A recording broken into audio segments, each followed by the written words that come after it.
CTET UP TET की class में आप सभी का स्वागत है। तो चलिए स्टार्ट करते हैं। मैथ के 10 प्रश्नों की ये सीरीज है और इसमें आपको एक से बढ़ के एक प्रश्न देखने को मिलेंगे। तो क्वेश्चन नंबर फर्स्ट क्या कह रहा है?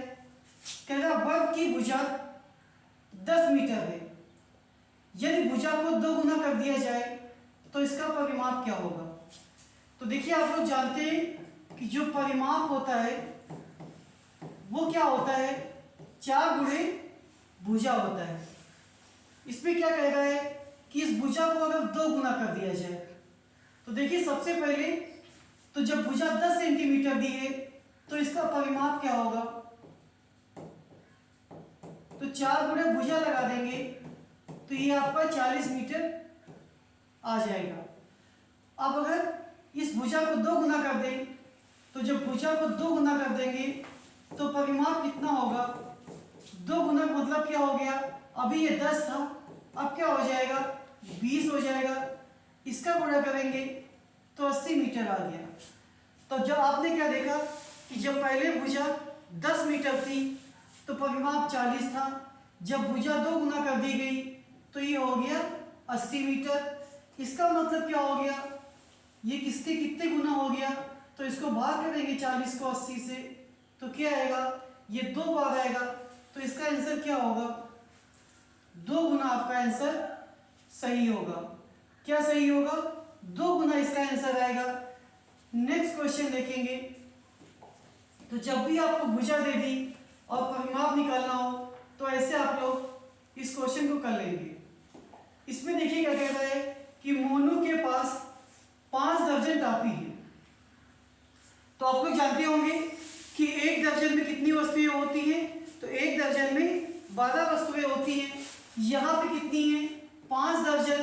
तो इसका मतलब क्या हो गया कि कुल टॉफी मोनू के पास कितनी हो गई? तो 60 टॉफी कुल हो गई। किसके पास? मोनू के पास। अब उसने क्या किया? इसका 1/3 भाग किसको दे दिया? करण को दे दिया। तो जब 60 का 1/3 करेंगे तो 60 का 1/3 करेंगे तो 20 टॉफी किसको मिल गई? करण को मिल गई। फिर इसका 2/5 किसका? 60 का 2/5। तो इसको भाग करेंगे तो ये 24 टॉफी किसको मिल गई? तो 24 टॉफी मिल गई अमित को। और क्या कह रहा है? 1/12 भाग सोनू को दे दिया गया। तो जब 60 का 1/12 करेंगे तो ये 5 आ गया। ये किसको दे दिया? तो ये दे दिया सोनू को। तो इसका मतलब क्या हो गया कि 20 टॉफी ये, 24 टॉफी ये और 5 टॉफी ये। तो 20, 24 और 5 को जब जोड़ेंगे यहाँ पे तो ये आपका आ जाएगा 49। कुल टॉफी कितनी थी? 60 टॉफी थी। तो क्वेश्चन क्या पूछ रहा है कि मोनू के पास कितनी टॉफी बचेंगी? तो 60 से इसको माइनस कर देंगे तो ये आपका क्या आंसर आएगा? 11 इसका आंसर आ जाएगा कि मोनू के पास 60 टॉफी बची। तो क्या ध्यान देना है कि 1 दर्जन में टॉफियों की संख्या 12 होती है। 5 दर्जन टॉफी की तो मोनू के पास 60 टॉफी हो गई। उसका 1/3 यानी कि 20 टॉफी करण को दे दिया गया। 2/5 यानी कि 24 टॉफी अमित को मिल गई। 1/12 यानी कि 5 टॉफी सोनू को मिल गई। तो उसने क्या पूछा था कि कितनी टॉफी मोनू के पास बचेंगी? तो सबको जोड़ लेंगे और 60 से घटा देंगे तो इस तरह से मोनू के पास कितनी टॉफी बचेंगी वो निकल आएगा। Next question. तो ये 10 प्रश्नों की सीरीज है आपकी यूपी टेट, सी टेट, सभी वनडे एग्जाम जिसमें मैथ आती है। बहुत ही महत्वपूर्ण क्लास। तो बने रहे आप लोग इस सीरीज में। इसमें क्या कह रहा है कि 7.1 गुणे 3.85 बटे 9.09 इसका सबसे सही अनुमान क्या है? तो इसका सबसे सही अनुमान का मतलब होता है कि हमें लगभग में इसका मान बताना है। किसमें बताना है? लगभग में। तो देखिए, जो 7.1 है तो इसको हम लोग क्या लिख सकते हैं? इसको 7 लिख सकते हैं। जो 3.85 है तो ये लगभग 4 के आसपास है। तो 7 × 4 लिख सकते हैं। और ये 9.09 है, इसको 9 लिख सकते हैं। तो इसका मतलब इसका सबसे सही अनुमान क्या आ गया? तो सबसे सही अनुमान 7 × 4/9 आ गया। नेक्स्ट क्वेश्चन, इसमें देखिए क्या पूछा गया है। इसमें पूछा गया है कि 36, 54 और 60 का सबसे छोटा सार्वगुणज अगर उसको हम लोग 90 से भाग देवे तो इसका आंसर क्या निकलेगा? तो इसमें आपको क्या करना है, इसमें आपको ये करना है कि जो आपका 36 दिया है, जो 54 दिया है, जो 60 दिया है, इसका आपको एलसीएम निकालना है। तो एलसीएम कैसे निकालेंगे? सबसे पहले छोटी संख्या 2 से इसको भाग करेंगे, फिर 2 से भाग करेंगे इसको, ये 9 आएगा, 27 कटेगा नहीं, ये 15 हो जाएगा। अब किससे भाग करेंगे? 3 से भाग करेंगे, फिर 3 से भाग करेंगे, फिर 3 से भाग करेंगे और फिर 5 से भाग कर देंगे। तो इस तरह से आप लोग देख लेंगे। इसका जो एलसीएम आया 4, 12 ये हो गया, ये 36 हो गया, और 36 × 3 करेंगे 108 और 5, इस तरह से ये आपका 540 निकलेगा। तो 540 का निकला 36, 54 और 60 का एलसीएम। इसको भाग किससे करना है? तो इसको भाग करना है 90 से भाग करना है। तो हमारा आंसर क्या आ जाएगा? जब 90 से भाग कर देंगे तो आंसर आपका 6 आ जाएगा। तो जहां पर भी सार्वगुणज कह दे इसका मतलब उसका एलसीएम निकालना है। और एलसीएम कैसे निकाला जाएगा ये हमने बता दिया कि सबसे पहले सबसे छोटी संख्या 2 का इस्तेमाल करेंगे, उसके आगे हम लोग बढ़ते चले जाएंगे। कब तक? जब तक लास्ट में 1 नहीं आ जाता। नेक्स्ट क्वेश्चन देखिए, इसमें क्या पूछा है।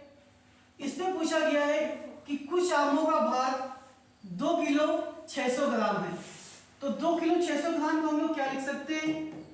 2.600 लिख सकते हैं। फिर कह रहा है कि जो सेब का भार है वो 1 किलो 450 ग्राम है। तो आमों का भार सेबों के भार से कितना अधिक है ये बताना है। जब भी इस तरह के क्वेश्चन पूछ दिए जाए, कितना अधिक है, ये कितना ज़्यादा है, ये कितना कम है, तो आप लोग समझ जाइए क्या करना है कि उसमें हमें घटाना है। तो 2.600 से घटाएंगे हम लोग 1.450। तो आप लोग समझ रहे होंगे क्या बचेगा इसका आंसर? 1 किलो 150 ग्राम। और ये आपका किस में दिया है? तो ये दिया है ऑप्शन बी में। नेक्स्ट क्वेश्चन देखिए, ये क्वेश्चन बहुत ही महत्वपूर्ण है आपका। क्या कह रहा है? ध्यान से पढ़ेंगे कि किसी विद्यालय में 360 विद्यार्थी हैं और 360 विद्यार्थी में लड़कियां कितनी हैं? 2/3। तो सबसे पहले निकालेंगे कि लड़कियों की संख्या। तो कैसे निकालेंगे कि 360 का 2/3 कर दिया, और इसको जब यहाँ पे काटेंगे 120, 2 से गुणा करेंगे तो ये 240 आ जाएगा। 240 क्या निकली? 240 निकली लड़कियां। तो लड़के कितने होंगे? लड़के कितने होंगे? इसको घटा देंगे 360 से, तो लड़के आपके निकल आएंगे 120। लड़के कितने निकलेंगे? 120 लड़के निकलेंगे। अब उनमें से खिलाड़ी कितने हैं? 3/4। तो 120 का हम लोग 3/4 निकालेंगे तो ये कितना आ जाएगा? 90 क्या हो गए? 90 तो हो गए आपके खिलाड़ी। हमें बताना क्या है कि वो संख्या बतानी है जो खिलाड़ी नहीं है। तो कुल संख्या लड़कों की थी 120, उसमें से 90 क्या निकले? 90 निकले खिलाड़ी। तो जो खिलाड़ी नहीं है उनकी संख्या कितनी निकली? तो उनकी संख्या 30 निकली। नेक्स्ट क्वेश्चन, इसमें देखिए क्या पूछा गया है। इसमें पूछा गया है कि जो एक समचतुर्भुज है, क्या है? समचतुर्भुज है, उसके विकर्ण की लंबाई 8 सेंटीमीटर व 6 सेंटीमीटर हो तो इसका परिमाप बताना है। क्या बताना है? परिमाप। तो समचतुर्भुज का मतलब क्या हो गया कि इसकी सभी भुजाएं आपकी बराबर होंगी। ये विकर्ण 8 सेंटीमीटर है, एक 6 सेंटीमीटर है। तो जहाँ पे विकर्ण काटेंगे वहाँ पे 90 अंश का कोण बनेगा। इसको आधा आधा कर लेंगे तो ये 4 हो जाएगा, ये 3 हो जाएगा। आप लोग जानते हैं जब 90 अंश का कोण है ये भुजा निकालेंगे तो पाइथागोरस प्रमेय लगा देंगे। एक भुजा क्या निकलेगी? 5। समचतुर्भुज है तो ये भी 5, ये भी 5, ये भी 5। आसानी से बात समझ में आ गई होगी। इसका परिमाप निकालना है तो सबको जोड़ देंगे तो 20 सेंटीमीटर इसका परिमाप आ जाएगा। फिर से समझिए, अगर विकर्ण दी हो तो एक भुजा कैसे निकालेंगे? इस तरह से रूट करके 8 का आधा 4 होता है, 6 का आधा 3 होता है, इसका स्क्वायर रूट करेंगे 25 आएगा, वर्गमूल 5।